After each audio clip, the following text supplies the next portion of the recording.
Hi there, my name's Timmy Joe. I make videos about computers on the internet. Anyways, hi.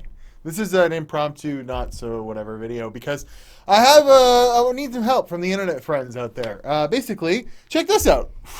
I bought this a really long time ago. Good framing there. I bought this a really long time ago. This is an AST, I believe it's called a Essentia 810N laptop. It's a 486, 66 megahertz computer, and you know what? It works and everything. It's pretty cool. Less a few little issues that I have with it. Number one, this is the floppy controller. Oh, I just lost a piece. It doesn't even matter. This is the floppy controller. It's dead, as we can see. I took it apart because the belt was fried on it, and in the process I screwed it. And it seems to be very proprietary to this machine. However, I will put this out here. This is the connector inside the laptop that it uses. If anyone has any idea how I could replace this, easily let me know. Because the biggest problem I have with this machine is it doesn't, has no way to communicate outside of the computer, and it's got some weird software on it. I would like to just, put DOS and 3.1 on it, and then maybe get one of those parallel port to ad-lib cards, so I could use this as a 486 retro gaming PC. I know it's not the best screen and stuff for it, but this does have a VGA out. Here, I'll show you here. Whoa. Of course. Hi guys, today I'm going to show you. How did that happen? Here, look. See, this is the ports on the back of it. I just broke this plastic piece off. But it's got a parallel port, it's got a COM port, it's got a VGA port, a PS2, which is good because the trackball has seen better days. And then when you open it up here, it's nice. It's got a keyboard that works very well. It's got a pretty crappy, what do you call those? The displays that are really bad for even like seeing the mouse while it's moving. But, it works. Well, before I turn it on, though, I just want to show it does have a PCI MCA port with a modem in it, which, I do have the cord for the modem, but how are you going to, I don't know, there might be some way to use the modem to, dial up into I don't know, and then you could use terminal software to send, but between that Dell I have has a modem, and maybe I can use that to send information to this. I don't know, but that's where the floppy disk used to go. There's a battery here that's done, but that doesn't matter. I'm not using it for any sort of on the go. How do you get it out? There you go. This was actually I bought this on Kijiji maybe a year ago, and I've just I got so fed up of trying to get it working, and I took the floppy apart, and I was trying to put it all back together, and realized it was just not happening. I shelved it. It comes with this cool Targus. Is it a Targus? Yeah, Targus laptop. It's got the original manual. That's pretty cool. It's got this It's got Lotus software. So yeah, there's no way to get information of it. It's got a 512 megabyte hard drive, which I can take out, and it does appear as though I could somehow rig that to work with an IDE controller. It's got a proprietary port. It's right here. But unfortunately, I don't want to just put files on it. I want to change the operating system, and I'll show you why. Turns on, boof. It's actually really snappy. Pretty quick little machine. So, I don't know if you can see there, if it's too dim, but, yeah. And then you can hit function, and you can increase the brightness or change the contrast that way. They usually had sliders here, but, yeah, she's booting into Windows 3.1 for work groups. And it does so rather quickly, actually. Do not touch the screen, though. Also, if you follow the instructions, it has a PS2 mouse port, and the mouse is inserted, blah, blah, blah.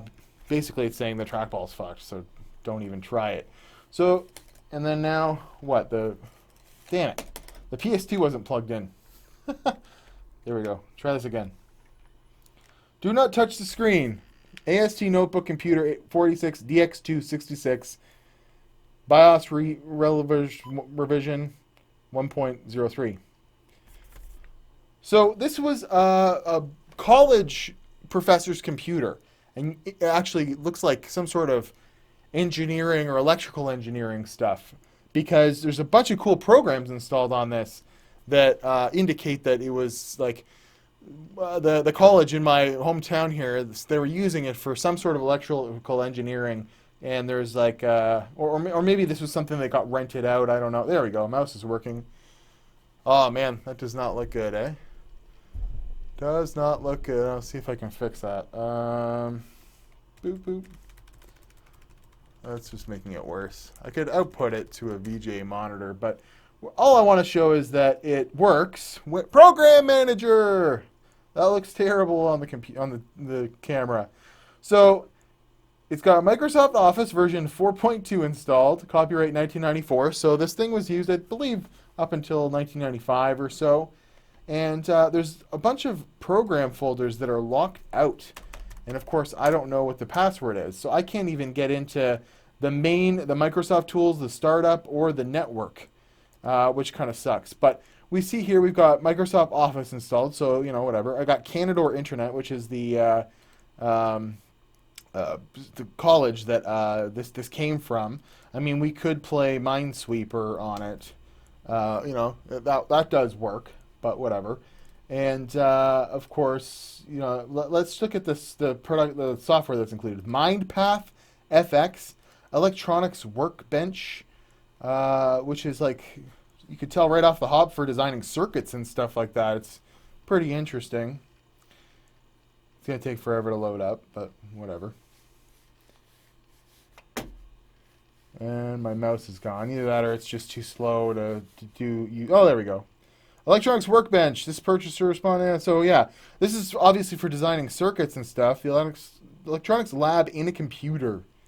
That's pretty cool. You know, it works. You can hear the beep there for a second. There was some beepage that happened. And then what else is on there? Eudora Light component.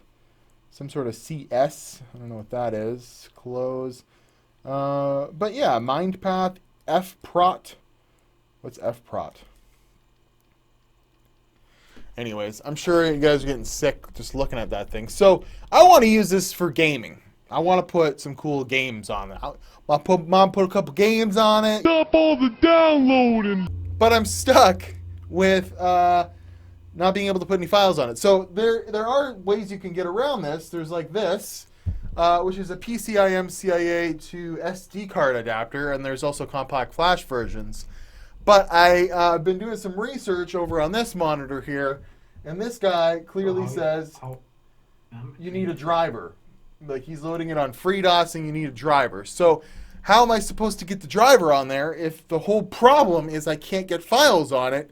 So I'm going to buy this PCIe CIA adapter, plug it in, and it's not going to work until I at least get a driver on here. So I was thinking maybe I could create like a terminal, you know, to dial into and then transfer files, which I you know, it's possible. I know that because the drivers are already installed for the modem in there. But oh my god, that's kind of above my pay grade. Like, I dialed up onto the internet when I was a kid, but I certainly did not make my own dial-up server or terminal server so I could dial into it. And with the lack of phone lines these days, it's not going to be a very easy thing. So, you know, this guy actually got on the internet in a Windows 95 486 computer through like a dial-up server that he made with like some, he made it so he pushed a ring. That's beyond my. So I'm open to suggestions on how I could get files on and off of this thing enough to load DOS from scratch, so that, and then Windows from scratch, and I could, you know, at least get a driver on there for one of these PCIe CIA to SD card adapters or compact flash adapters. But like, is there a way I can send files over the COM port or something, or parallel port? I don't know. I'd take any suggestions at this point. But a pretty cool little, you know, computer, AST Essentia 810. And, like, this is a fast little, you know, Windows / retro DOS box, you know, and it has a parallel port. I could use one of those AdLib adapters and play video games on this. I think that would be really cool. but it's like the oldest piece of hardware I've found locally. Everyone's throwing out their old computers. I've put several ads up over time. I will take any old 486, 386 computers. They're very expensive on eBay, and you know, the big problem with that is the shipping. Like, and I've seen them on like Kijiji, and I've messaged people about getting, you know, computers that were, you know, maybe 3-4 hours away and shipping them. But it always falls through, or the computer ends up being like too new. I want like a 486. I don't want a 600 megahertz computer. I want an era appropriate computer. There's just none out there. So I'll leave that up to you guys. Maybe you just wanted to come and have a look at this weird old laptop. I'd love to do like a little retrospective on it, but right now it basically plays Minesweeper and Solitaire, and you know, that's about it. And the screen is not very great to do so with, but I'll leave you with here. Oh, it's got WinZip installed, 16-bit WinZip. But you know, I'll leave you with a little bit of solid games. Hearts, Minesweeper, Solitaire. There we go. We can play a little Solitaire, get around the go. I'm at Watch Me Joe on Instagram and Twitter. Any suggestions, I'll take them. But this is the kind of content I like to do. I like to do old, crappy, weird computer stuff. And the problem with that is it's usually old, crappy computer stuff and takes way too much work than is worth it to get going. But yeah, pretty cool little laptop nonetheless. I'll see you guys in another video. Sending your comments in the Timmy Joe. He makes videos about computers on the internet. You betcha.